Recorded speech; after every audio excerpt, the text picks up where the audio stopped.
So that's what I want. I want to move on and just talk about the spirit of apologetics. This is all a big setup for you there. If you have any comments or questions along the way, feel free. So here's the spirit of apologetics. First of all, you need to understand that giving a defense of the faith doesn't mean that we get defensive. I've mentioned this. We're going to kind of be repeating ourselves because we want you to get this stuff into your minds and brains and hearts. It doesn't mean that we get defensive at all.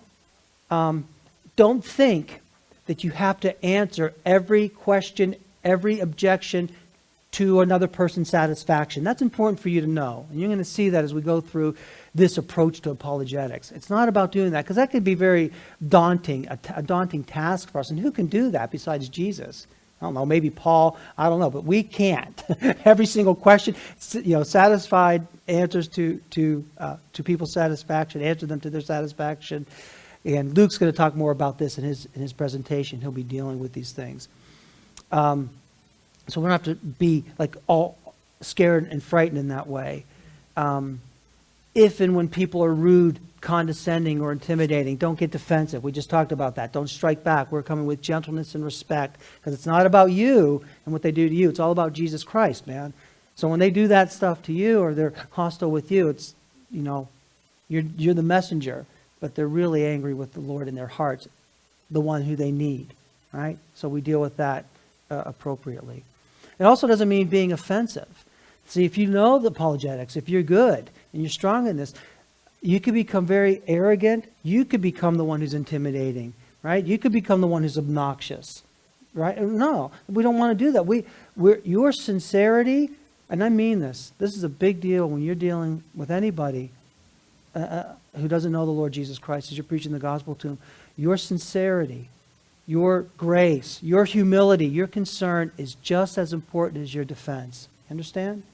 Because this isn't about crushing your opponent and kind of leaving them down there. I mean, we want to put them down so the Lord lifts them up, but it's not standing over them. It's not even winning the argument per se. It's about us being faithful to our calling as Christians, right? That's the spirit we're coming in this with. Because here's the deal, guys. Bottom line's this. We're dealing with lost, and if you don't get anything else from here this morning, get this down. We are dealing with lost, messed up people because of sin. Right? And here's what we're doing. This is the essence and the spirit of our apologetic. Check this out. Get this down. Think about this real hard. What we're trying to show them is that ultimately, when it's all said and done, without God, here it is, without God, you can't make sense of anything in this world. You understand? That's the apologetic. Ultimately, we want to show people is without God, you can't make sense of anything in this world. And that they, like everybody else, are dependent upon God to make sense of anything. Right? This might sound strange to you right now, but hopefully as we go through this, it'll become a little bit more clear.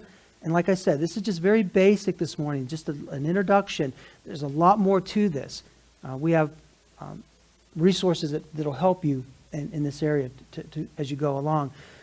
But this is it. This is the crux of it, man. Right? You can't make sense apart from God. Right? You and everybody else are dependent upon God for everything. And check this out. Every single person has to, if we acknowledge this as Christians, we live in His world, we understand everything comes from the Lord. But even non-believers, and this is what you want to point out to them, this is a big deal in terms of this apologetic, is they have to borrow, they have to take what we have as Christians. They have to borrow from our worldview, right? From what we believe, what we hold true about the Bible, in order to make sense of anything. Get that down. They need to borrow. They need to take from what you believe, what we have, in order to make sense of anything in this world. Even though, and here's the thing, they deny God, they refuse God, they resist Him, right? They refuse to acknowledge His existence and their absolute dependence upon Him. Even though we're absolutely dependent upon Him, right? We know that even from common grace. And Matthew 5:45 says this, He makes the sun rise on the evil and the good. He sends the rain on the just and the unjust. We are dependent upon Him. All right, man. So you get that? That's the spirit of apologetics. As we come into it, that's what you need to understand. Everybody in their heart of hearts knows God. Everybody relies upon Him, even though they deny Him. Everybody has to borrow from what we have, what we got. And that's what we want them. We want to bring that across to them, that the Lord might use that to break them down in order that they may trust in Him. So